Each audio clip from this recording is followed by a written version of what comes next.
अस्सलामुअलैकुम वरहमतुल्लाहि वबरकातुहू।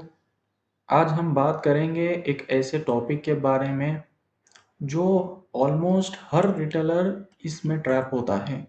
वो है results of the stocks are the biggest liquidity events.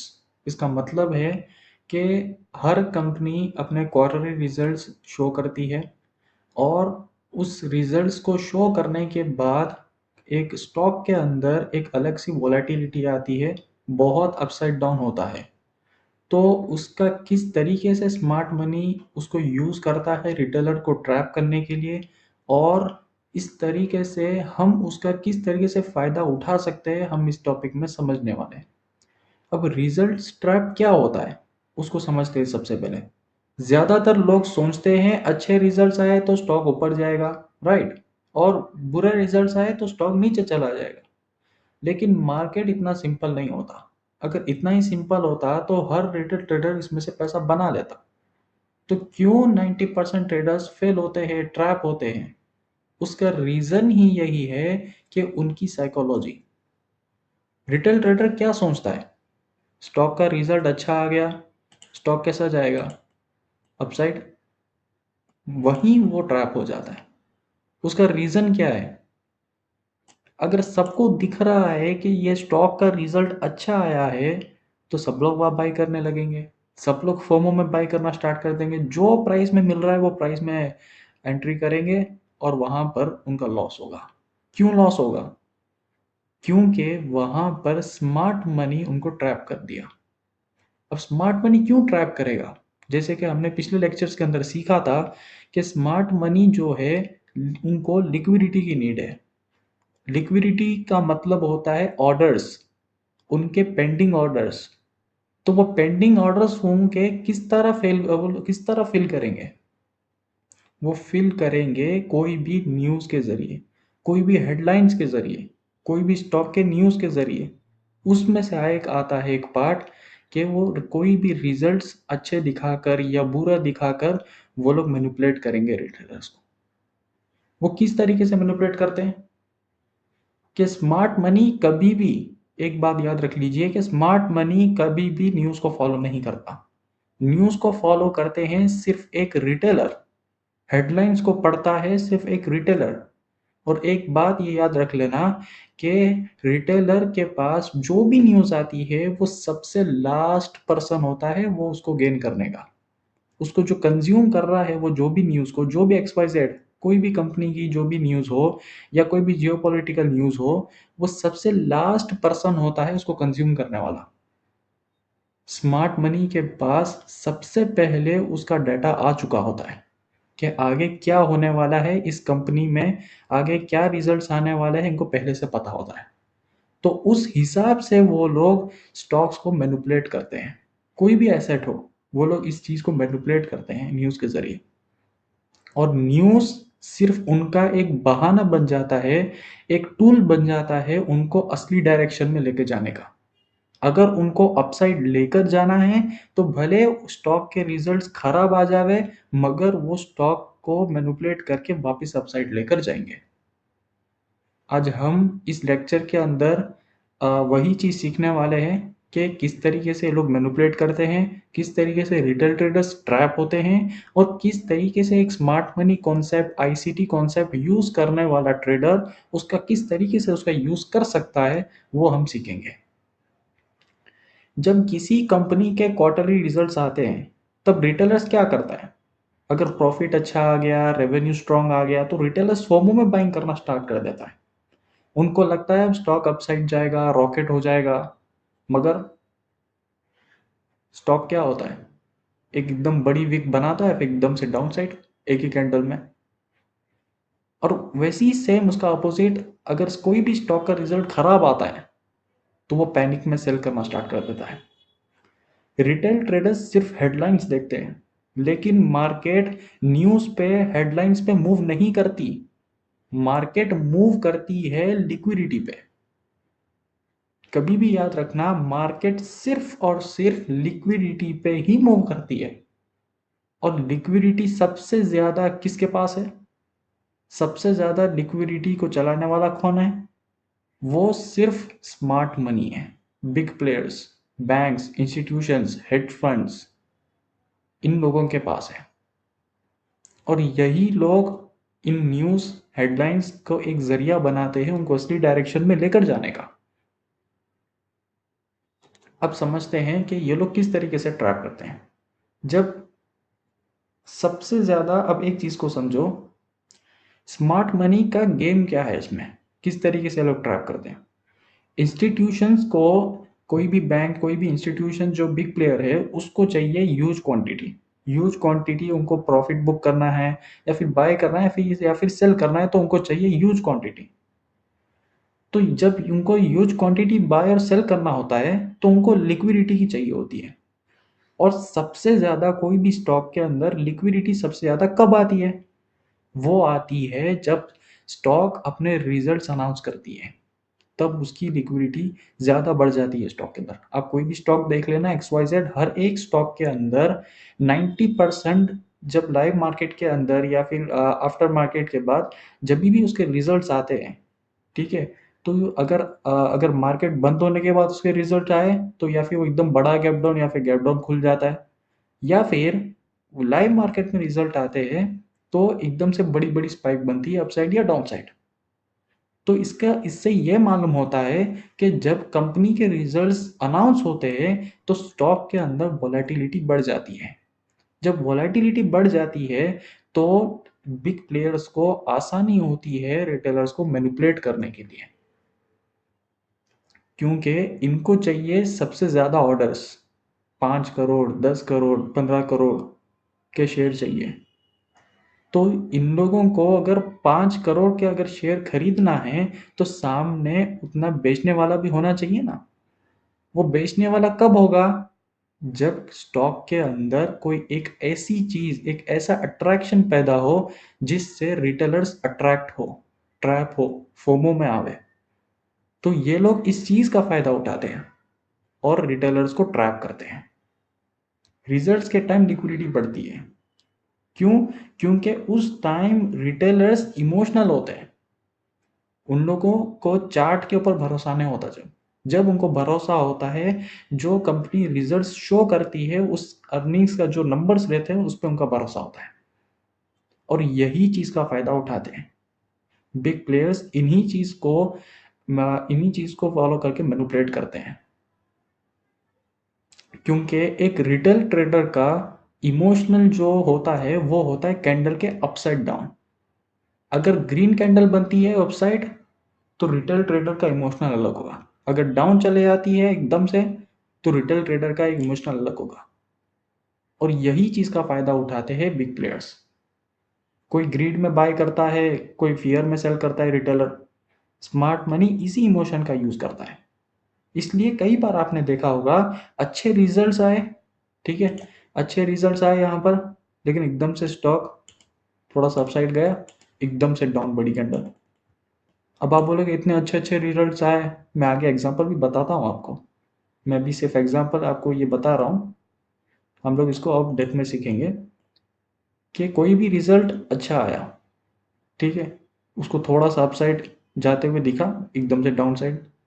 अब रिटेलर ये सोचता है कि भाई इसका तो रिजल्ट अच्छा है, ये नीचे क्यों गिर गया। और वैसे ही उसका उल्टा भी होता है। कोई भी स्टॉक का रिजल्ट खराब आता है वो बोलता है नीचे गिर जाएगा, मगर अपसाइड क्यों? हमने जैसे ही अभी सीखा कि रिटेलर्स को मैनिपुलेट किया जाता है, एक अट्रैक्शन क्रिएट कराया जाता है एक फेक मूव में फंसाने के लिए। फॉर एग्जाम्पल, अगर मैं रिसेंट एग्जाम्पल, ठीक है, अगर मैं शारदा क्रॉप, इसका मैं अगर आपको एग्जाम्पल दूं तो आप देखेंगे कि इसका जो रिजल्ट आया था वो बहुत अच्छा आया था, ठीक है, कोई कमी नहीं थी रिजल्ट के अंदर।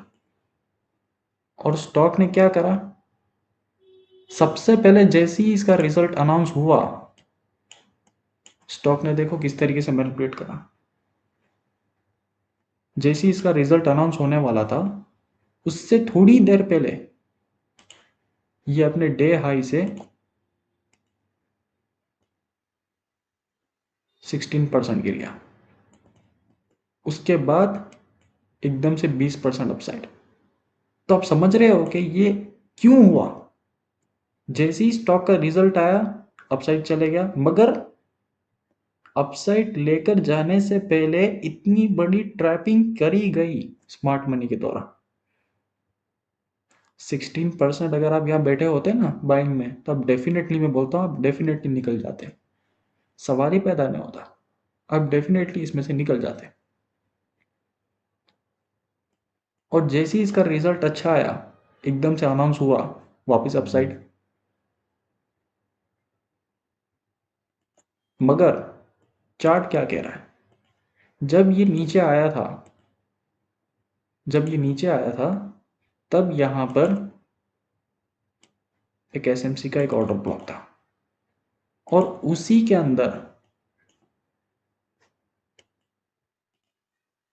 यहां पर एंट्री पॉइंट था एक। तो जैसे ही स्टॉक ऑर्डर ब्लॉक पे आया, आपकी यहां पर एंट्री बन रही थी, यहां पर आपका एसएल था जोन के नीचे, और ये आपका डे हाई पे टारगेट। That's it. समझ रहे हो आप। सिर्फ 2 कैंडल में आपको 20% मिल गए। ये लाइव एग्जांपल है। जैसे ही स्टॉक नीचे आया, हमारे जोन को टैप करा, ऑर्डर ब्लॉक पे टैप करा, सीधा अपसाइड। तो इससे मालूम क्या पड़ा, इससे मालूम ये पड़ा कि ये जो डाउनसाइड जो आया था, वो स्मार्ट मनी कॉन्सेप्ट उसको पहले ही फुटप्रिंट के द्वारा उसको डिटेक्ट कर लिया था कि यहां पर अगर आएगा तो यहां से अपसाइड जाने के चांसेस है। और वहीं पर ही एग्जैक्ट एग्जैक्ट पॉइंट पे न्यूज आई और वो अपसाइड चले गया। तो यहां पर ट्रैप कौन हुआ, रिटेलर्स। और ये जैसे ही अपसाइड गया ना, इधर जैसे ही हमारे जोन को टैप करके अपसाइड गया ना, वापिस से यहां पर सब लोग एंटर हो गए। क्या देखकर, अरे भाई यहां पर रेसिस्टेंस ब्रेक हो रहा है, राइट। यहां पर रेसिस्टेंस ब्रेक हो रहा है, ये लोग ट्रैप। और जो लोग यहां पर, ये हाई ब्रेक हो गया है, अपसाइड जाएगा, बहुत अच्छा रिजल्ट आया है, जो लोग ये कैंडल पे जो फोमो में बाई करे थे ना, वो सबके सब आज ट्रैप हो गए, सबके सब ट्रैप। ये बताने का मकसद क्या है, रीजन क्या है, इसका लॉजिक क्या है, उसको समझो।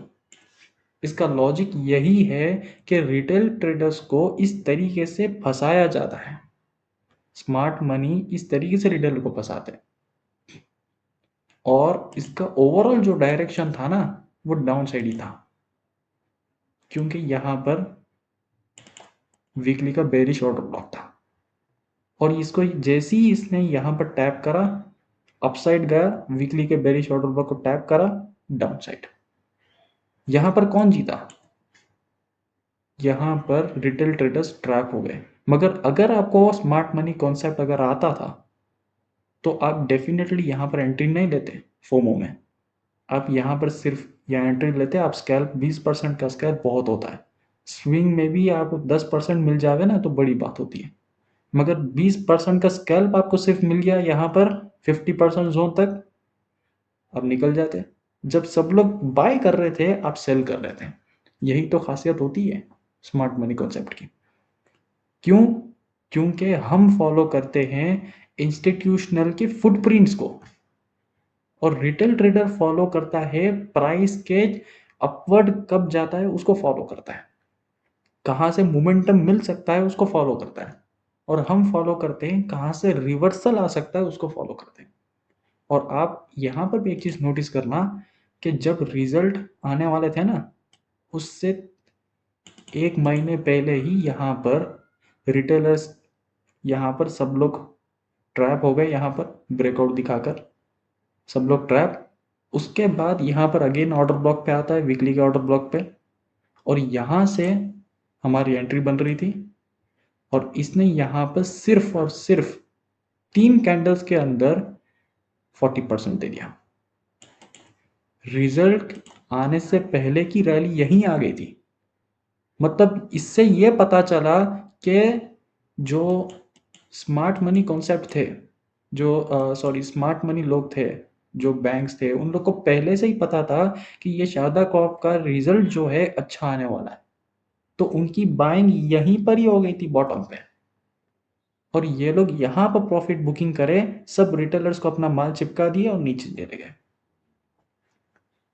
मार्केट में कॉन्सेप्ट सीखना और उसको इम्प्लीमेंट करना, इन दोनों अलग चीजें हैं।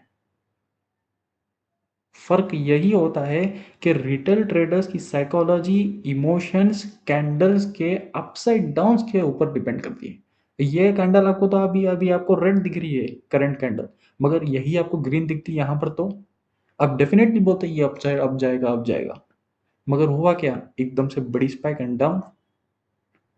इस तरीके से फंसाया जाता है। आज का मैं एग्जांपल बताता हूँ और एक एक। सारी लाइफ साइंस, यहाँ पर देखो, इसका रिजल्ट भी अच्छा आया था, ठीक है, ठीक ठाक रिजल्ट आया था, मगर हुआ क्या, एकदम से बड़ी स्पाइक, और यहाँ पर हमारा एक जोन था, यहाँ पर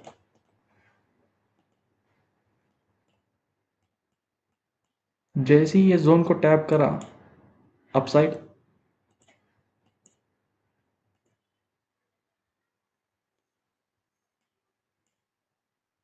इसका मार्केट बंद मार्केट में रिजल्ट आया था इसका। जैसे ही बंद मार्केट में रिजल्ट आया, अच्छा आया, सब लोग बोल रहे थे अच्छा आया, ठीक आया, अच्छा खासा आया, इसके फंडामेंटल अच्छे वगैरह। क्या हुआ, सीधा गैप डाउन। गैप डाउन होने के बाद ये सीधा यहाँ पर आया जोन पे, और सिंगल डे क्या करा इसने, जोन का हमारा 50% टैप, सिंगल डे 16%। इससे क्या पता चला, इससे ये पता चला कि जब आप स्मार्ट मनी के फुटप्रिंट्स को फॉलो करते हो तो आपको ट्रैप होने की जो प्रोबेबिलिटी होती है वो कम होती है। अगर आप रिटेल कॉन्सेप्ट को अगर यूज करोगे, आप support resistance trend line momentum को फॉलो करोगे, तो 90% 80% तो चांसेस है कि आप ट्रैप हो गए। इसीलिए कहा जाता है कि इंस्टीट्यूशनल कॉन्सेप्ट को फॉलो करो। इंस्टीट्यूशनल कॉन्सेप्ट को बहुत कम लोग फॉलो कर पाते हैं क्योंकि वो चीज़ें कॉम्प्लिकेटेड है, और वही सपोर्ट रेसिस्टेंस, आप एक लाइन खींच दो, काम हो गया आपका। और वो खींचने वाले को खुद को पता नहीं होता है कि यहाँ पर एसएल कौन सा होगा, टारगेट कौन सा होगा। मगर एक स्मार्ट मनी ट्रेडर को पहले से पता होता है कि यहाँ पर प्राइस भले कितना ही खराब रिजल्ट आ जावे, ये यहाँ पर आएगा तो डेफिनेटली अपसाइड जाएगा, और उसको रिवॉर्ड भी मिला 14% सिंगल डे। तो आपको भी इस तरीके से साइकोलॉजी डेवलप करना है। और एक लास्ट एग्जांपल डिस्कस कर लेते हैं हम, रेमंड। इसका ठीक ठाक रिजल्ट आया था लाइव मार्केट में इधर, और यहाँ पर हमारा एक डेली का एक ऑर्डर ब्लॉक था, और उसी में हमारा एक एग्जीक्यूशन पॉइंट था, हमारा ये हमारा एग्जीक्यूशन पॉइंट था। तो इसने जैसे ही रिजल्ट्स यहाँ पर ये कैंडल पे जैसे ही इसने रिजल्ट्स अनाउंस किए, प्राइस यहाँ पर चल रहा था, सीधा यहाँ से 7% डाउन। कितने दिन में, सिर्फ और सिर्फ कुछ घंटों में 7% डाउन होता है, और वहीं से एक बड़ी रैली आती है। क्यों हुआ ऐसा, रीजन क्या था, सब कुछ अच्छा था, सब कुछ अच्छा था, यहाँ पर उतने खराब भी रिजल्ट नहीं थे, फिर भी क्यों गिरा। रीजन ये है कि स्मार्ट मनी के पेंडिंग ऑर्डर्स यहाँ पर फिल होना बाकी थे, और ये लोग पेंडिंग ऑर्डर्स फिल करने के लिए रिटेलर्स को पूरा का पूरा इस मूव के अंदर ट्रैप कर दिए, और इस मूव में ट्रैप होने के बाद एक बड़ी रैली आ गई। मैंने स्टार्टिंग में आपको एक ही चीज़ बोली थी कि स्मार्ट मनी हेडलाइंस को फॉलो नहीं करती, हेडलाइंस को वो लोग सिर्फ एक जरिया बनाते हैं उनके असली डायरेक्शन में लेकर जाने का, और यही चीज़ यहाँ पर हुई। यहाँ पर एक फेक मूव क्रिएट कराया गया डाउन साइड का, और जैसे ही हमारे यहाँ पर इस जोन पे आया, ये मैंने खुद ट्रेड पर्सनली करा था कि जैसे ही यहाँ पर आपका यहाँ पर नीचे स्टॉप लॉस, इसने कितना दिया 23%। ये 15 मिनट का चार्ट है, डे का नहीं है, 15 मिनट का चार्ट है। सिर्फ और सिर्फ 2 दिन के अंदर 23%। Risk reward 1:22। कौन से कॉन्सेप्ट में आपको इतना रिस्क रिवॉर्ड मिलेगा? इतना रिस्क रिवॉर्ड आपको रिवर्सल कॉन्सेप्ट, एक इंस्टीट्यूशनल कॉन्सेप्ट के अलावा आपको ये कहीं भी नहीं मिल सकता। आप कितने भी अच्छे मोमेंटम ट्रेडर हो, आप इस तरीके का रिस्क रिवॉर्ड कैप्चर ही नहीं कर पाओगे जब तक आप एक इंस्टीट्यूशनल कॉन्सेप्ट को फॉलो नहीं कर लेते। आपको क्या सीखने मिला इसमें? आपको यही चीज़ आपको सीखने मिली कि आपको रिजल्ट्स जो भी आवे, आपको फॉलो चार्ट को करना है। आप कौन से भी सेटअप पे काम करते हो, मुझे उससे प्रॉब्लम नहीं है। प्रॉब्लम ये है कि आप लोग उस चीज़ में ट्रैप हो जाते हो। तो आपको पूरी कोशिश ये करना है कि जो भी स्टॉक का रिजल्ट आवे या कोई भी ऐसी न्यूज़ आए, तो आपका सबसे पहला आपका टूल होना चाहिए चार्ट, ना कि हेडलाइंस। उम्मीद है आपको इस लेक्चर से बहुत कुछ सीखने मिला होगा। ठीक है, एक लास्ट लाइन बोलता हूँ कि रिटेल ट्रेडर्स कभी भी हेडलाइंस को फॉलो नहीं करते, स्मार्ट मनी लिक्विडिटी को फॉलो करते हैं, रिटेलर्स के स्टॉप लॉसेस को हंट करने के लिए फॉलो करते हैं। अगर आपका मार्केट का अगर रियल गेम समझना है ना, तो न्यूज़ को फॉलो करना कम करो। न्यूज़ चैनल्स बहुत सारे, ठीक है, उन सबको इग्नोर करो जितना हो सके उतना। रिटेल ट्रेडर्स हेडलाइंस को फॉलो नहीं करता, स्मार्ट मनी लिक्विडिटी को फॉलो करती है, ये लिख के रख लेना। उम्मीद है आपको इसमें समझ में आया होगा बहुत कुछ। ठीक है, अब मिलते हैं न्यू वीडियो में। अल्लाह हाफिज़।